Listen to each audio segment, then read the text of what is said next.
In life, we've seen within this part of the world great people like Kawarizmi, who invented algorithm. Globally, Newton, Henry Ford, the Wright brothers, Albert Einstein, and Elon Musk.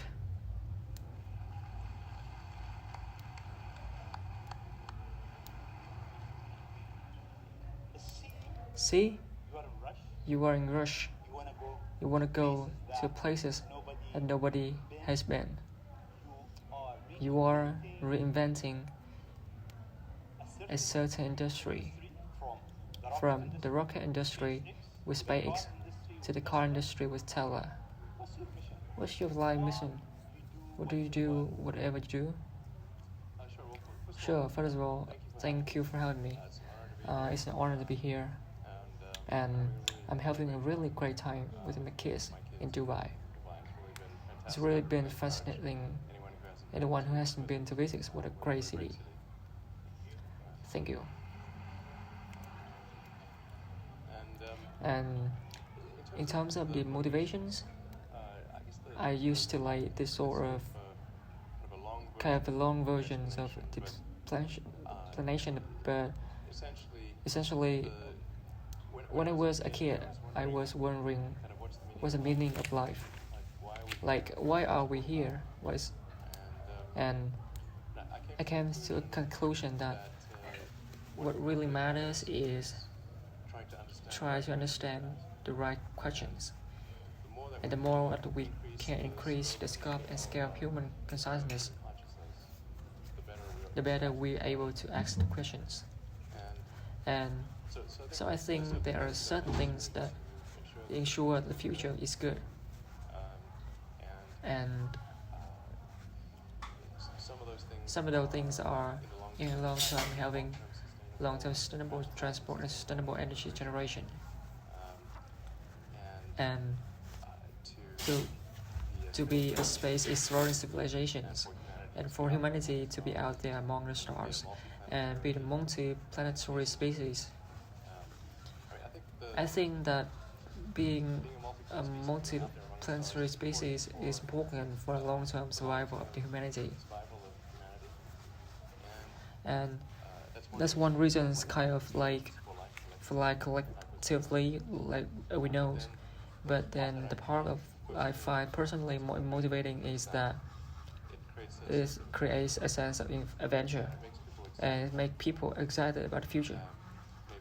If you consider two futures, one where we will forever continue until eventually something terrible happens, or another future where we are out there on many planets, maybe even going beyond the solar system, I think that space animation is incredibly exciting and inspiring.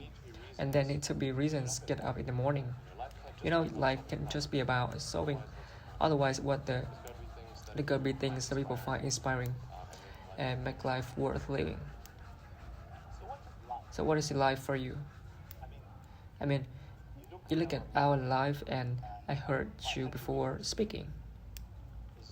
Is it a dream? Is it real or is it a million deal?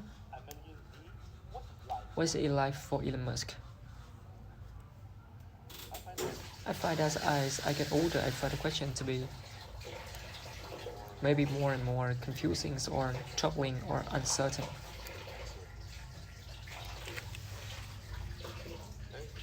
Practically when you see advancements of something like videos, you know, like 40 years ago you had video games. The more advanced video game would be like Pong, when you had two rectangles and a dot, and you like by and I play. Yeah, me too, exactly. Yes, yeah. Yeah, we both play in the same game, and that was like pretty fun game at the time.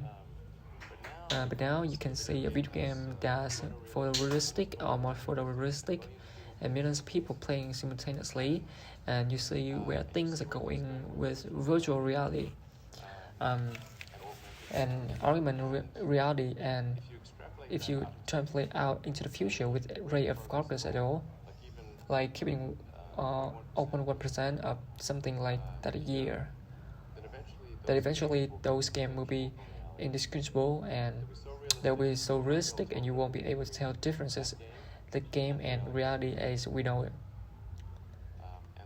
And then it seems like, well, how do we know that that didn't happen in the past and that we're not in the one those games ourselves? Interesting. I mean, it could be. Everything is possible in life. I mean, there's, particularly like things tend to be accelerated to something. I mean, if we look at our life, it seems in the past 100 years life been accelerating quite fast. Yeah, in the past 20 years, it's getting faster and faster. Is it more slow? So my question is really, how will life be in 20, 30, 50 years from now? For education and transport, how do you see it? Well, I think this is one of the things that are quite difficult to say. When you think of, say, the first control power flights were in 19th, with the Pride products, and then 60 years later, we put the first people on the moon. I mean, if you ask people, say in 1900, what is the old landing on the moon, they would say that it's ridiculous. If you try to talk to them about the internet, they wouldn't know what the heck you were talking about. What are you talking about? Like, this sounds crazy. But today, with a $100 device, you can video conference with anyone in the world, on the other side of the world, and if you have a Wi-Fi connection, it's basically free. You're free to have an instant visual communication with anyone, or even with millions of people. You know, with social media, you can communicate simultaneously, and you can Google something and ask any questions, and just like Oracle, and you can ask almost any questions in instant response. And it would be incredibly difficult to predict these things, even the relatively recent past. So I think the one thing that we can be quite certain of is that any predictions we make today is that any prediction will be wrong. That's for sure. I think irrationally, I can tell you what I hope for future has as opposed what will be. It may just be wishful. I mean, I hope we are out there on Mars and maybe beyond Mars, Jupiter. I hope we're traveling regularly throughout the solar system, perhaps preparing for missions to nearby star systems. I think that's possible in 50 years. I think it's going to be very exciting to do that. And I think we'll see autonomy and artificial intelligence advance tremendously, and like actually quite near term. My guess is it probably 10 years. It will be very unusual for cars to build that are not fully autonomous. 10 years. Yeah, I think almost all cars will be able to full autonomy in about 10 years. It is Tesla cars may have the sensor system necessary for full autonomy, and we think probably enough compute power to be safer than a person.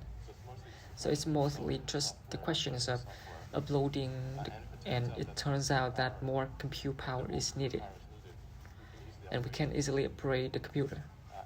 And so that's Tesla built in October last year. Another manufacturer will follow and do the same thing. So getting a car will be like getting in an elevator. We just tell it where you want to go and it takes you there, with extreme levels up. And that will be normal. That's just with normal.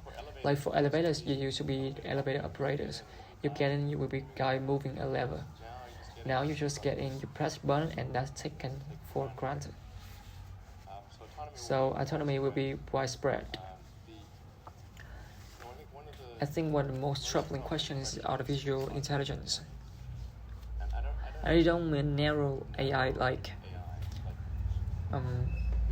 vehicle autonomy. I would put in the narrow AI class. It's narrowly trying to achieve a certain function. But deep artificial intelligence, like what is something called artificial general intelligence, where you can have AI that much smarter than the smallest human on Earth.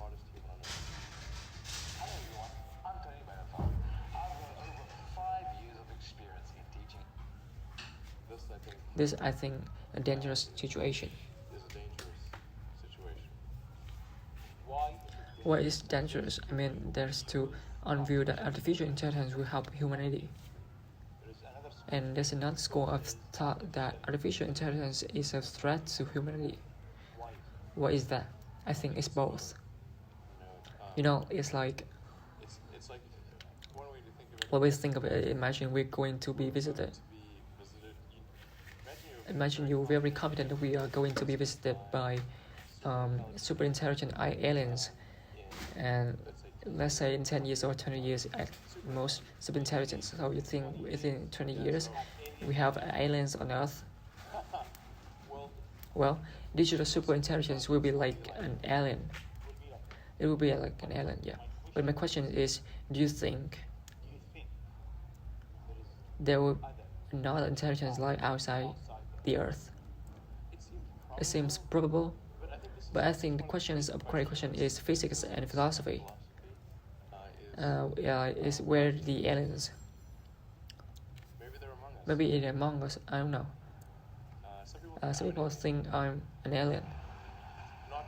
Not true. Not true. But maybe we are aliens. I mean, if you look at this part of the world,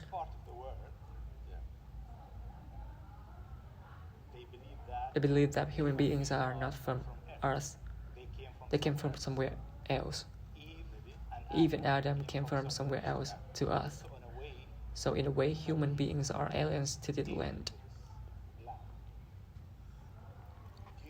Do you think we'll make contact with aliens within the next 50 years?